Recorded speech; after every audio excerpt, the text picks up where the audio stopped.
দেবলীনাকে বাঁচানোর মেঘার সমস্ত চেষ্টাই এবার বৃথা হলো। হ্যাঁ বন্ধুরা, ভিডিওতে লাইক দিয়ে দেখতে থাকুন। যে মুহূর্তে কিনা আড়ালে লুকিয়ে পড়ে কুসুম এবং কুসুমের জায়গায় ইন্দ্রাণী গাঙ্গুলি যখন কিনা সিটে বসে যায় এবং ইন্দ্রাণী গাঙ্গুলি দীর্ঘ বিশ্বাস থাকে যে না, আজ যে করে হোক না কেন ও আসল অপরাধীকে ঠিকই ধরতে পারবে, ঠিক সেই সময়ই দেবলীনা এসে হাজির হয় এবং দেবলীনা যখন বলতে থাকে যে কুসুম সরকার তুমি বিশ্রাম নিচ্ছ নাও সেটা ঠিক আছে, কিন্তু তার শর্ত তোমার তো আর লাস্ট কয়েকটা মিনিটের জন্য তুমি শেষ নিঃশ্বাস নিতে পারবে, তার পরবর্তীতে তো তুমি চিরকালের জন্য ঘুমিয়ে পড়বে এবং যতক্ষণে কিনা তোমার পরিবারের লোকেরা তোমাকে এখানে এসে পাবে ততক্ষণে তো তুমি ঈশ্বরের কাছে পৌঁছে যাবে, রক্তাক্ত অবস্থায় তোমাকে উদ্ধার করবে তারা। এবং ব্রেকিং নিউজে ইন্দ্রাণী গাঙ্গুলিকে নিয়ে তুচ্ছ তাচ্ছিন্ন করা শুরু হয়ে যাবে এবং তখন থেকেই শুরু হবে ইন্দ্রাণী গাঙ্গুলির পতন। এবং তুমি যতই ইন্দ্রাণী গাঙ্গুলির মনে আমাকে নিয়ে সন্দেহ ঢুকিয়ে যাও না কেন যে আমি জেল থেকে ছাড়া পেয়ে গিয়েছি, আমি জেল থেকে বেরিয়ে বারবার করে তোমার সর্বনাশ ডেকে আনছি, কিন্তু তোমার কোনো কথাতেই কেউ বিশ্বাস করবে না। শেষে গিয়ে তোমার সেই মনের ভয়টাই সত্য হবে, কিন্তু শেষ অবধি তুমি বলার জন্য আর থেকে যাবে না এই পৃথিবীতে। ঠিক সেই সময়ই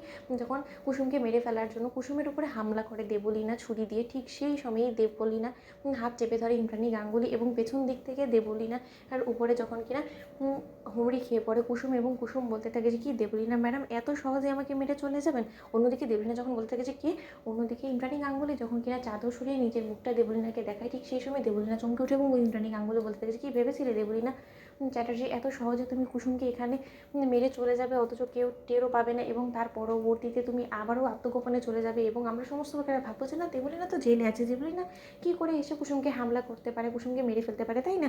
কিন্তু সে করে বালি তুমি যে এখানে আসবে সেটা আমি খুব ভালো করেই জানতে পেরে গিয়েছিলাম, কারণ তুমি যখন কিনা কাল কুসুমকে এত সহজে ছেড়ে দাওনি, কুসুমকে পুড়িয়ে মারার প্ল্যান করেছো, তাহলে আজ এই ফাঁকা মাটিতে তুমি অবশ্যই গোল দেওয়ার জন্য আসবে। এবার তো সেই সুযোগটাকে আমরা কাজে লাগিয়ে ফেলেছি।